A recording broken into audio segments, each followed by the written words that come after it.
Hello everyone, Ram Ram. तो यहीं से हमने पहला ब्लॉग अपना स्टार्ट किया था। तो यहाँ पर पार्ट सेकंड है ये। यहाँ हम नहा धोकर निकल दिए थे मंदिर के लिए। मंदिर जाने से पहले पीछे की साइड, बैक साइड में रुद्राक्ष के लिए लाइन लगती है। तो इधर हम जा रहे थे, वहाँ रास्ते में हमें मिल जाते टीका लगाने वाला। तो हम फटाफट से हस्बैंड और मैं दोनों ही टीका लगवा लेती हैं और उसके बाद हम चल देते हैं मंदिर की ओर। इधर से ही रास्ता जाएगा मंदिर की तरफ। और ये कुछ इस तरह से पार्टीशन में जाली की लगे हुए हैं और अभी ज़्यादा भीड़ ना होने के कारण एक ही खोल रखा था जिससे हम आराम से जा सकें और रुद्राक्ष ले सकें। यहाँ जी रुद्राक्ष वितरण होता है और साइड में जाली की साइड ये जो टीन डली हुई है इसी में भक्त लोग आके रुकते हैं। तो जी यहाँ पर सीधे हाथ पर उंगली पर स्याही लगा दी जाती है जिससे कि रुद्राक्ष कोई दोबारा ना ले सके। और जी ये देखिए यहाँ मिल जाता है रुद्राक्ष और हमें भी मिल गया है रुद्राक्ष लेकर हम बहुत ही ज़्यादा खुश हैं। और जैसे ही हम निकलते हैं तो सीधा हम अंदर ही पहुँचते हैं। हमें ऐसा नहीं है कि बाहर जाना पड़ता है, ऐसा कुछ नहीं है। सीधा हम मंदिर में ही निकलते हैं बाबा के धाम में। और यहाँ मैं कर लेती हूँ कंकर शंकर की पूजा। और ये क्लिप मैंने बाद में लिया, पूजा करने के बाद बस थोड़ा सा शूट किया था। और यहाँ सभी लोग कंकर शंकर की पूजा कर रहे हैं और जो कंकर शंकर की पूजा करते हैं उनको हम ले लेते हैं। उसके बाद जी यहाँ पर एक शिवलिंग रखी हुई है तो शिवलिंग की भी हम पूजा कर लेते हैं। सारा सामान लेके जाना पड़ता है। यहाँ मार्केट में मिलता तो है पर बहुत ही ज़्यादा महंगा मिलता है, तो आप हो सके तो आप अपने घर से लेके जाइएगा। और जो लोग मेरे ब्लॉग को पहली बार देख रहे हैं उनको नहीं पता कि ये कहाँ आई हूँ मैं, तो ये मैं कुबेरेश्वर धाम सीहोर आई हूँ। तो यहाँ मेरे हस्बैंड भी पूजा कर लेते हैं और पूजा करने के बाद बाबा से बेलपत्री मांग लेते हैं। आपको जो भी दिक्कत परेशानी हो उसके लिए बाबा से प्रसाद के रूप में, औषधि के रूप में इसको मांगा जाता है। और ये है बाबा का घंटा जिसमें ऐसी मान्यता है कि हाथ में आप चावल दाल कुछ भी लेके इसको अगर बजाते हो, जितना आपके हाथ में रहता है उसको आपको घलाना पड़ता है। तो ये वो है, इसको मैंने भी बजाया था और पत्ते में भी बजाया था। फिर कंकर शंकर की पूजा करने के बाद साइड से ही निकलते टाइम बाबा का ये मंदिर है कुबेरेश्वर धाम जो बन रहा है अभी। तो कुछ इस तरह से यहाँ काम चला हुआ है। और यहाँ मैं हस्बैंड को बोलती हूँ आप भी आ जाइए। मैं इनको बोलती हूँ मैं आपकी फ़ोटो निकाल देती हूँ और यहाँ मैं वीडियो बना लेती हूँ। फिर उसके बाद आगे जाती हूँ तो देखती हूँ लोग धागा बांध रहे थे, तो मैंने भी मन्नत का धागा बांध दिया। और ये आ जाती हूँ मैं केदारशिला पे, पास ही में इस तरह से है।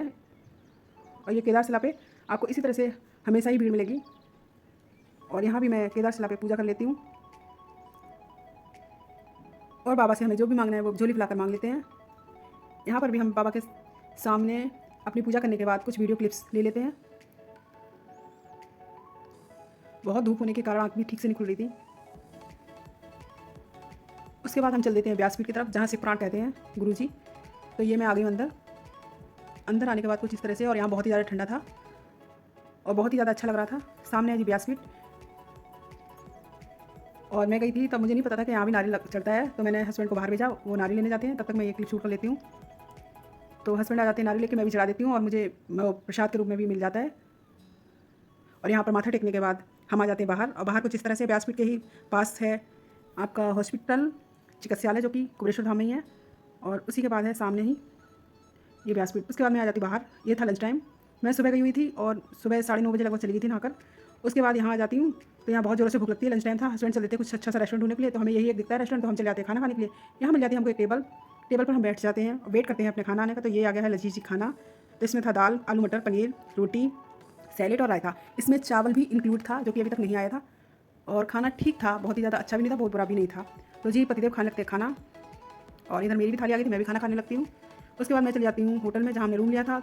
और हम वहाँ 1 से 2 घंटे रेस्ट करते हैं, हमें अच्छा नहीं लगता है तो हम बाहर निकल जाते हैं। हस्बैंड बोलते हैं कि चलो बाहर बैठते हैं। जहाँ हमने होटल लिया था वहाँ की लोकेशन कुछ इस तरह से थी कि बाबा का धाम हमें ऊपर छत पे बैठने के बाद दिखता रहता था।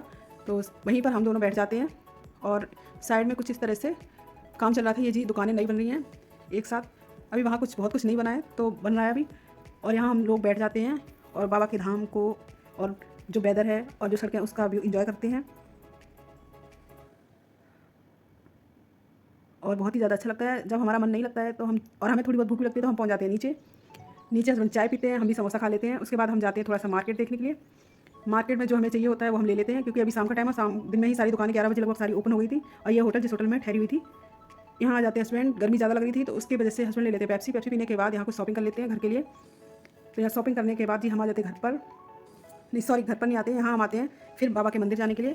ये शाम का टाइम है 5 बजे लगभग। तो यहाँ पर हम जाते हैं मंदिर। और इससे आगे का ब्लॉग आपको मेरे नेक्स्ट पार्ट में देखने को मिलेगा। अगर आप लोग मेरे चैनल पर नए हैं तो प्लीज़ लाइक करें, सब्सक्राइब करें। और जो लोग अभी तक मेरे चैनल पे देख रहे हैं लाइक ज़रूर करके जाएं।